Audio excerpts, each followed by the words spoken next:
Kwam Yasharala, rise to the nation of Israel, so-called blacks, Hispanics, and Native Americans. I'm Karash Allah, and welcome to our history studies. So tonight's class, we're going to go into the book of First Samuel, all right, chapter 8. And we're going to get the history behind, when Israel demanded a king to reign over them. So we're just going to get into it. It won't be too long. So just bear with me. Of course, so now we're in the book of First Samuel, and we're going to hit chapter 8.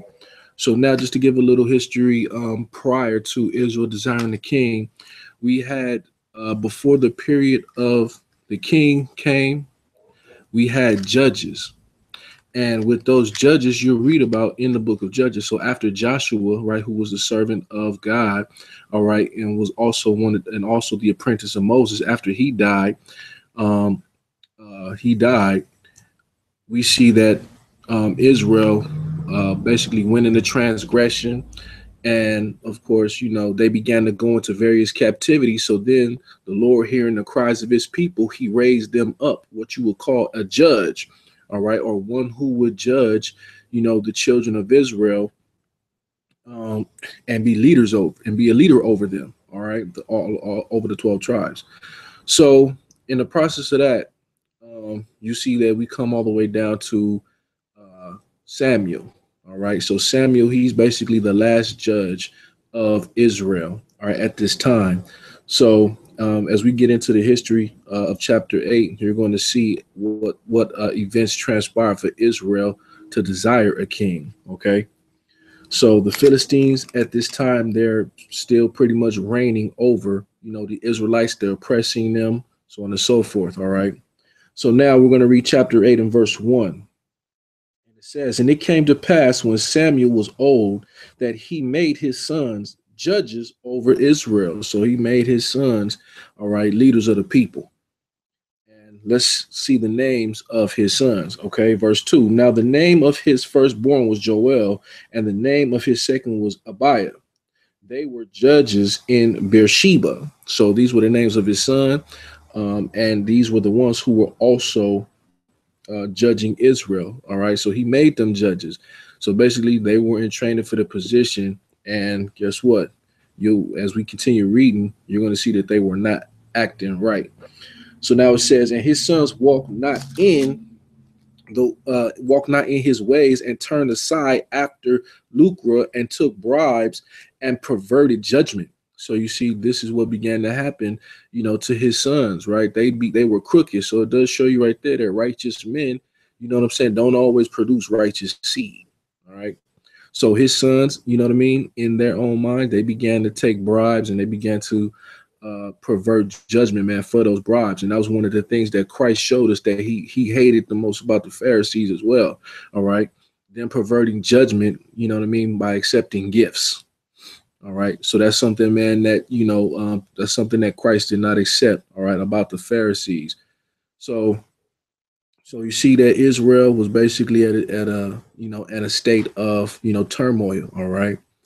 And this really affected people, man. So, when your leaders ain't right, it definitely affects the people, man. And, we could look at that even in today's time, how, so-called blacks, Hispanics, you know what I'm saying, the Native Americans are. You see the Native Americans, they going through the turmoil, man, dealing with the pipeline, all right, that the so-called white man is trying to put up, you know what I'm saying, and destroy their rivers, right? But who's there to lead them? Okay, who's there to lead the charge, man, and do all of the diplomatic, you know what I'm saying, go through the diplomatic progress and so on and so forth, right? No one is there to do that for them. All right, their nation as a whole is not unified. Same thing dealing with, the Hispanics. Same thing dealing with, the blacks. You know what I'm saying? Our leaders are corrupt, and they're not doing anything about the situations of the people, right? They're about taking money, and they're about perverting judgment. All right. So now it says in verse 4, it says, "Then all the elders of Israel gathered themselves together, and came to Samuel at Ramah, and said unto him, Behold, thou art old, and thy sons walk not in thy ways. Now make us a king to judge us like all the nations." So now you see that The people are demanding a king now. They're demanding a physical king to reign over them. Okay. But you see that they had a king already. But this is that's one of the problems with our people, man. Our people are carnal. You know what I mean? They have to have something physical in order for them to be able to believe, you know what I mean, and act better, shall I say, right? Instead of having that faith in the God of, in their God or in their God or in their power. All right. So we're going to read about that as we go through the chapter. So now it says, and he said, behold, thou art old, and thy sons walk not in thy ways, and make us a king to judge us like all the nations. So they wanted to be just like all of the other nations, man, to have a king rule over them. So you see, Esau had a king, all right, or the Edomites. You see, the Ammonites had a king, the Moabites had a king. You'll see that the various nations that were around about them, they had kings and rulers, right? But Israel did not have what you would call a king, okay? One that was basically the sole ruler of the nation. All right. So they didn't have that. So now it says, but the thing displeased Samuel, and it's a reason why this displeased Samuel. When they said, give us a king to judge us. So this is the people, they're demanding a king. All right. They're not asking, they demanding a king to reign over them. And it says, as Samuel prayed unto the Lord, or Yahweh. Okay, Yahweh is the God of Israel. So Samuel prayed unto the Lord to see what he need to do in order to seek instruction. All right, to see what the next step would be. Okay, so let's read on. And the Lord said unto Samuel, hearken unto the voice of the people in all that they say unto thee. For they have not rejected thee, but they have rejected me. So you see who they rejected? The people didn't reject Samuel, but they rejected the Heavenly Father, right? Because Samuel, he was displeased about it because he understood that, the Heavenly Father, the Most High Power, he was our king. And the people, man, they couldn't see it, man, because they were just too damn carnal. All right. So now it says, so now I'm going to read it again. And the Lord said unto Samuel, hearken unto the voice of the people in all that they say unto thee. For they have not rejected thee, but they have rejected me, that I should not reign over them. So the people made it clear, right, in their request that they wanted a physical king, right? And they had a heavenly king that reigned over them. So now this is just like the aspect with the Messiah, all right, in his return to to sit upon the throne of David, all right, forever and ever. Okay, so Christ, we know and understand that Christ is going to be our king when he returns, right, to redeem the children of Israel out of the bondage that we're in right now. So the Most High is letting Samuel know, man, don't fret. They rejected me. They didn't reject you. All right. Just like many times our people have rejected the Most High, man, as being their king, their power. Right. So, like I said, man, you see many of our brothers that's supposed to be Torah centered, Israelites. They say, you know what I'm saying, that they're about, the God of Israel reigning over them. Right. But as you can see, your fathers, you know what I'm saying, rejected the Most High, man, as their king. All right.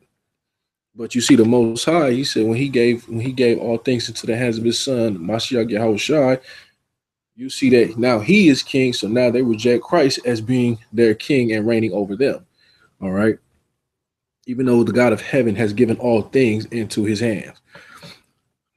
So now let's read on. So it says in verse 8, according to all the works which they have done since the day that I have brought them up out of Egypt, even until this day, wherewith they have forsaken me and served other gods, so do they also unto thee, right? So our fathers, man, they had a severe problem, man, with serving other gods and disobeying the Most High power. All right. So it says, now therefore hearken unto their voice, howbeit, yet protest solemnly unto them, and showed them the manner of the king which shall reign over them. So now the Lord is letting Samuel know, now hearken unto their request, give them what they want, but now you need to let them know, man, the type of man that's going to reign over them, all right, or the type of king that will be reigning over them. Okay. So the Most High man gives the, he gives us the stipulations on the king. As we read, he's going to cover all of that. So now it says, and Samuel told all the words of the Lord unto the people that asked of him a king. And he said, this will be the manner of king that shall reign over you. So he said, this is going to be the manner of man that shall now reign over you. All right. This is going to be the king. He says, he will take your sons and appoint them for himself, for his chariots, and to be his horsemen, and some shall run before his chariots. Right.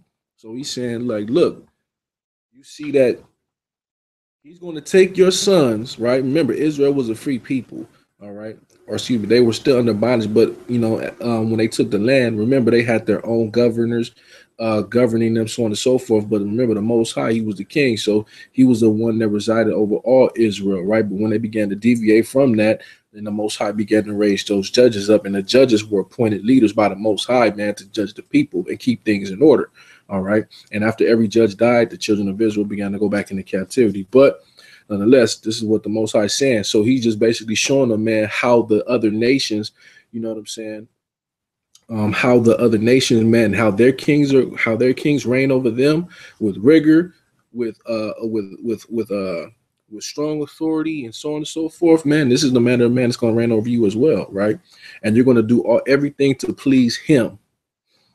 So he said, for his he says, and shall appoint for himself for his chariots and to be his horsemen, and some shall run before his chariots, and he shall appoint him captains over thousands and captains over fifties, and will set them to the ear, to ear his ground, and to reap his harvest, and to make his instruments of war and instruments of his chariot. Right.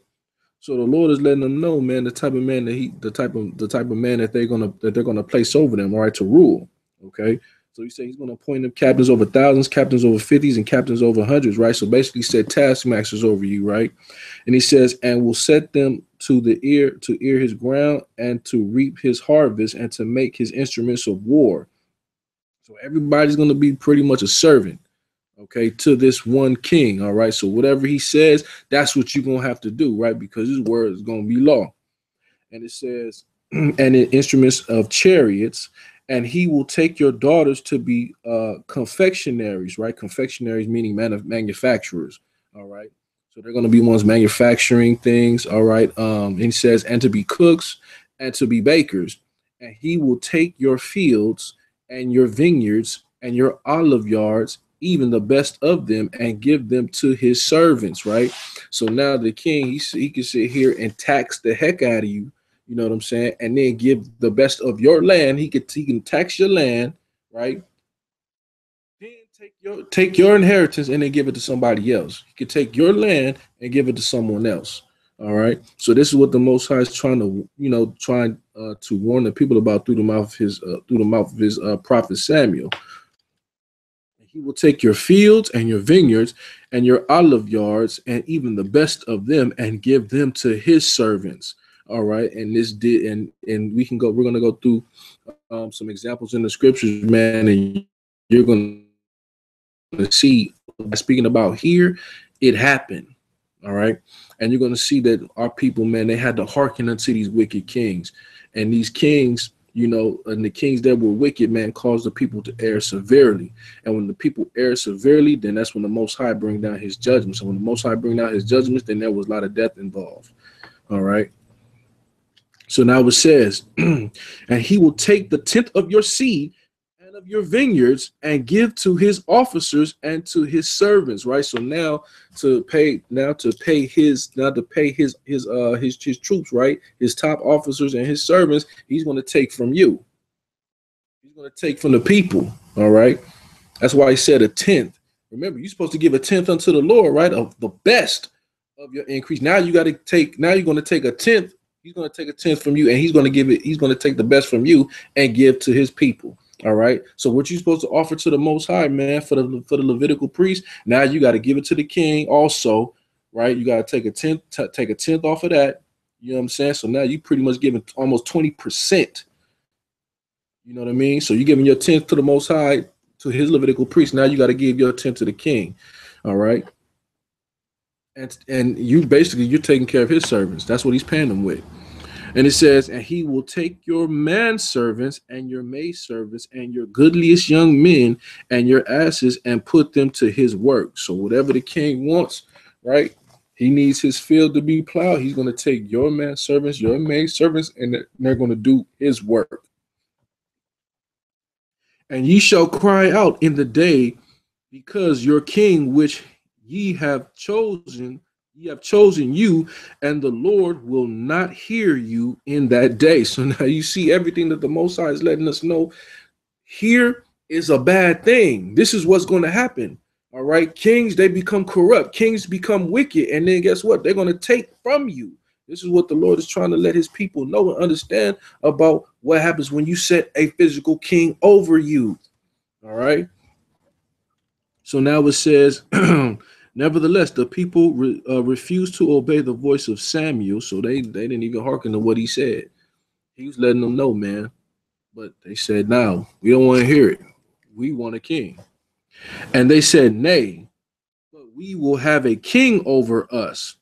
And that we also may be like all the nations, and that our king may judge us and go out before us and fight our battles. So that's what they wanted a king for. They needed a king to fight their battles. All right. Someone who will make the military strategies out and lead the people forth to war to victory. All right. Just like King David would do, you know what I mean? Just like Saul has done, just like many other kings that you know that went out to battle, man, and fought for their people. That's what they were expecting. Okay. So he said that we may also be like the nations, all the nations, and that our king may judge us. All right. So they wanted to be like all of the other nations that are around about them, man, and have a king reign over them. So now, real quick, no, we'll finish it out. Then I'm gonna get some more stuff. So then it says, and Samuel heard all the words of the people, and he rehearsed them in the ears of the Lord. So Samuel went back and told the Lord what the people were saying. And the Lord said unto Samuel, hearken unto their voice, and make them a king. And Samuel said unto the men of Israel, go ye every man unto his city. So Samuel said, go your way. All right. So now we see that the Most High said here that this is going to be a bad thing, man. What's going to happen to you? All right. If you choose a king to reign over you. All right. Because there's a lot of corruption that's going to come with it. So now let's go back into the law, right, of our God, and let's see, you know what I'm saying, if Moses predicted this very incident here. All right. In this very chapter, 1 Samuel chapter 8, Moses had basically told the children of Israel that they were going to make this move. All right. But let's go there. Deuteronomy chapter 17. Deuteronomy chapter 17. And let's start at verse 1. Actually, we'll start at verse 14. All right. Now remember, this is what Moses was telling the children of Israel, right? Remember, the first generation, right? They were under the oppression of Pharaoh. They knew what it was like to have a corrupt king of another nation to reign over them. All right. They knew that, they understood that. All right. So now we see when they came out of Egypt, you know what I mean? They didn't have a king, but Moses himself, who was pretty much like their king. All right. But we know that Moses, you know what I'm saying, was a humble man. All right. He just took the position because the Most High had placed him there, and he was fulfilling his duty, man, unto his people. All right. So now it says in Deuteronomy 17, and I'm going to read verse 14, and it says, and when thou art come unto the land which the Lord thy God giveth thee, thou shalt possess it, and thou shalt dwell therein, and thou shalt say, now look at this. He said, and thou shalt say, remember, we read in the book of 1 Samuel chapter 8 that Israel wanted a king. They were demanding a king. All right. He says, and thou shalt say, I will set a king over me like as all the nations that are around about me. All right. So Moses pulling their card now. So he letting them know. He said, thou shalt in any wise set a king over thee, right? He says, thou shalt in any wise set him king over thee, whom the Lord thy God shall choose. So now the Lord said he's going to be the one to choose the king, not the people. All right, the people are not going to be the ones to choose, but the Most High is the one who's going to choose the king, all right, and who will reign over them. One from among thy brethren shalt thou set king over thee. So now it has to be one of thy brethren, right? That has to be king over them. And it says that thou mayest not set a stranger over thee, which is not thy brother. So Israel could not set a king, anybody in as a, they could not have a king of one who was of another nation, right? So Israel couldn't have an Edomite king, Israel couldn't have an Ammonite king, a Moabite king, an Amorite king. They could not have any king reign over them, all right, of another nation. Okay, so Israel had to have a king that was like them, all right, that was of their blood. But he shall not multiply horses to himself, nor cause people to return to Egypt to the end that he should multiply horses, right? So that's talking about what? That's talking about him multiplying wealth unto himself. Okay. So remember, king, when you're in the position of a king, remember everything is yours. There's nothing limited to a king. All right. So as Samuel was saying back there, man, he's going to make sure that he's going to take your sons, right, and he's going to make them horsemen for his chariots, right? He's going to make them run before his chariots. He's going to take your daughters, man. He's going to make them confectionaries. He's going to make them cooks and bakers, right? That means they're going to be servants in his house. Your sons and your daughters, man, those who are supposed to be managing your businesses, they're going to be working for the king in his palace. So he says, but he shall not multiply horses to himself, nor cause the people to return to Egypt. So he's not supposed to cause the people to return to bondage. All right. Because remember, Egypt represents bondage to us. All right. So it says, to the end that he should multiply horses. For as much as the Lord hath said unto you, ye shall henceforth return no more that way. Neither shall he multiply wives to himself, that his heart turn not away. So now when he's talking about neither shall he multiply wives unto himself, right? Is this talking about him not having multiple wives? No, it's not. All right, because we know many kings, man, had multiple wives. We know that David had multiple wives, Solomon had multiple wives, Rehoboam had multiple wives. Many of these kings have many wives. All right. But this is clearly showing you something that the Lord is speaking about, right? When he says, neither shalt thou have multiple wives to himself, that his heart turn not away, neither shall he greatly multiply to himself silver and gold, right? Meaning endless riches. Okay. So remember, riches cause corruption, man. He becomes greedy. All right. Having multiple women to himself, right? Of what? Of other nations. You understand? And this is what happened to King Solomon, right? Now let's go there real quick. The book of First Kings. Let's see what happened to him. First Kings chapter 11. First Kings chapter 11. I'm gonna start at verse 1. And it says, but King Solomon loved many strange women, together with the daughters of Pharaoh, with the women of the Moabites, Ammonites, Edomites, Zidonians, and Hittites, of the nations concerning which the Lord said unto the children of Israel, ye shall not go into them, neither shall they come into you. For surely they will turn away your hearts from after other gods. Solomon clave unto these in love. So we see Solomon, his heart became turned away because of these strange women, right? So the Lord is letting you know, man, don't allow neither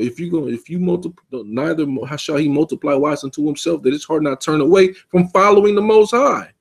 All right. That was the thing.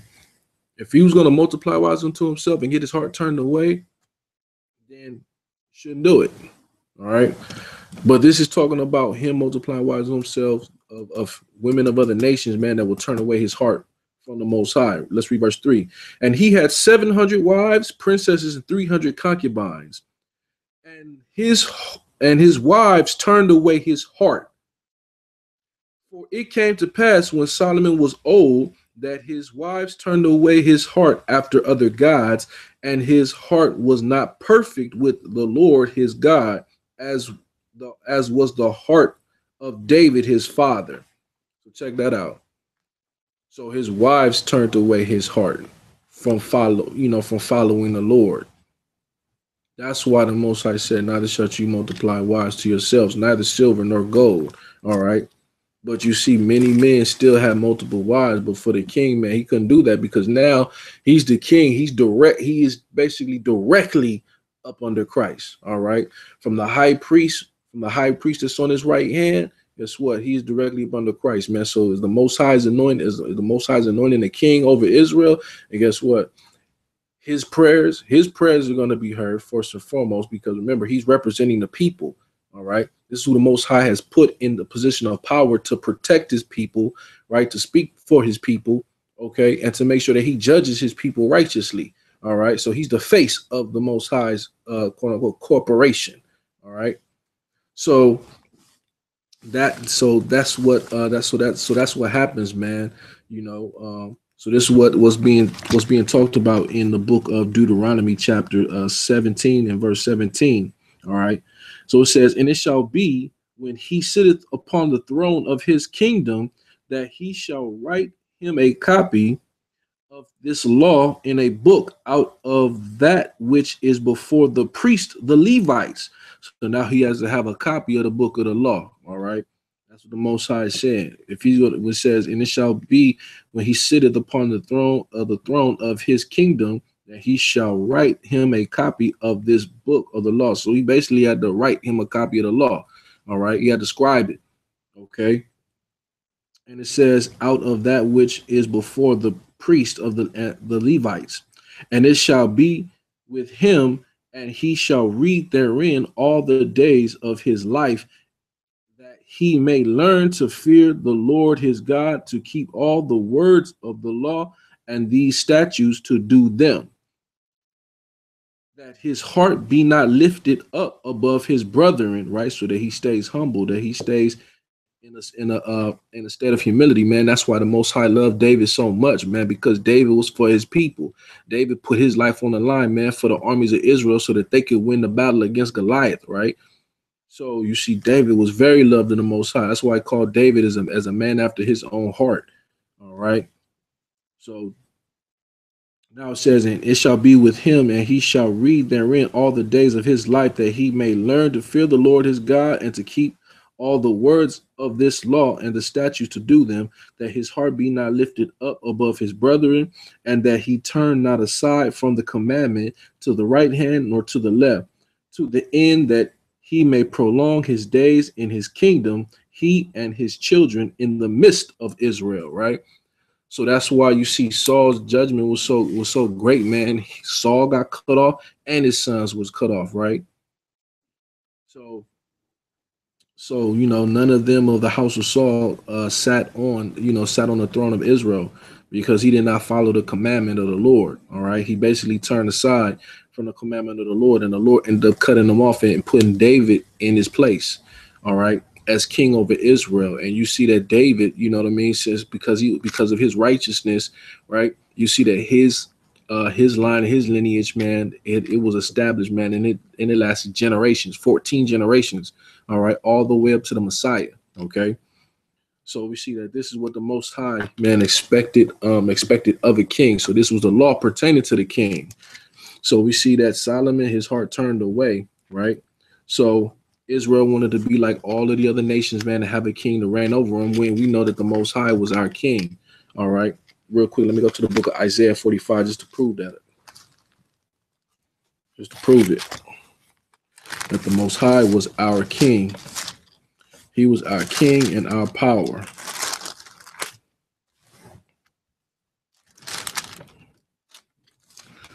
Let me pull that scripture. Give me a second.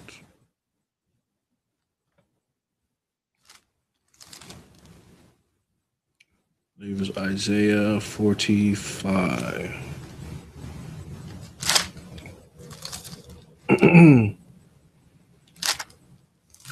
The Most High says he is the king of Israel.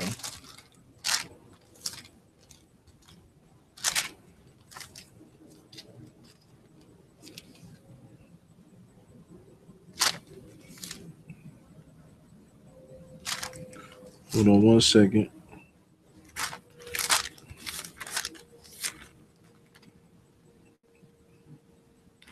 I know I'm overlooking it like a mug. Here we go. So it says here in Isaiah 41, it says in verse 21, it says, produce your cause, saith the Lord, bring forth your strong reasons, saith the King of Jacob, right? So the King of Jacob is the Most High himself, all right? He is the King of Israel, okay? So let me get this. What else? What else does he say it? So yeah, so just wanted to show, man, that the Most High says that he says he's the king of Israel. All right. So Israel wanting a king over him, man, it had its pros and it had its cons. All right. So the pros was you had somebody to fight your battles, inquire for the nation. All right. And also, you know, the cons of it was, you know, when his ass is wicked, then the people are wicked as hell. Okay. So that is, you know, so that was dealing with 1 Samuel chapter 8. You know, of course, there's more. I just wanted to make it brief, simple, you know, to the point. Going into those two chapters, man, Moses had made sure that the children of Israel, you know, understood, you know, that later on in their history, that their descendants were going to, you know what I'm saying, want a king. All right, and we seen that actually come to pass. Okay, that was in the law. All right. So, of course, you know, definitely like, subscribe, share information. Go to my website, Sons of Isaac Israelite Congregation, and, you know, check us out. And with that, I say shalom. See you this Sabbath.